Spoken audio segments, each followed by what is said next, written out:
Regularity is king, and it will ensure your sleep and improve both the quality and the quantity of your sleep, no matter it is weekday or weekend, or even if you have a bad night of sleep. And the reason is because deep within your brain, you actually have a master 24-hour clock. It expects regularity. It works best under condition of regularity, including the control of your sleep week schedule. Many of us use an alarm to wake up, but very few of us use a too-bad alarm. That is something that can be helpful. The next tip is temperature. Keep it cool. It turns out that your brain and your body need to drop their core temperature by about 1 degree Celsius or around 2 to 3 degrees Fahrenheit in order to initiate sleep and then to stay asleep. And this is the reason that you always find it easier to fall asleep in a room that is cool than hot. The current recommendation is to aim for a bathroom temperature of around about 65 degrees Fahrenheit or a little over 18 degrees Celsius. It sounds cool, but it must be. The next tip is darkness. We are a dark-deprived society, and in fact, we need darkness specifically in the evening to trigger the release of a hormone called melatonin.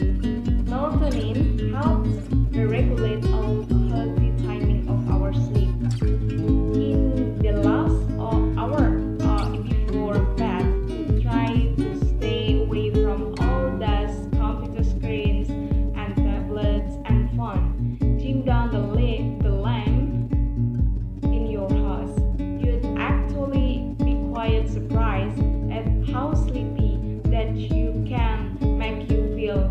If you like, you can wear an eye mask, or you can have a blackout shades, and that will help best regulate that critical sleep hormone of melatonin. The next tip is to walk it out.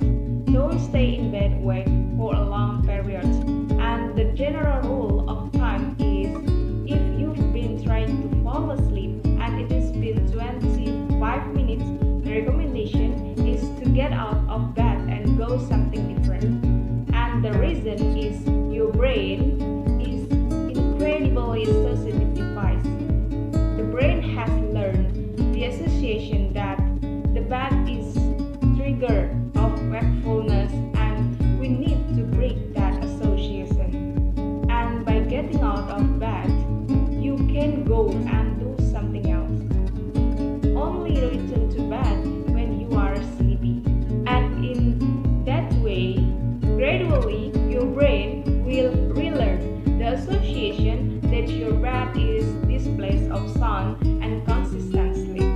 The fifth tip is something that we have actually already spoken about in details in this series, which is the impact of alcohol and caffeine. So a good rule of thumb here is to try to stay away from caffeine in the afternoon and in the evening, and certainly try not to go to bed too tipsy. The final tip, have a wind down routine. I think many of us in the modern world, we expect to be able to dive into bed at night, switch off the light, and we think that sleep is just also like a light switch, that we should immediately be able to fall asleep.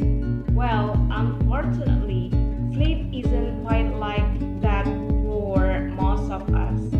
Sleep as a psychological process is much more similar to landing a plane. It takes time for your brain to gradually scan down onto the firm bedrock of good sleep.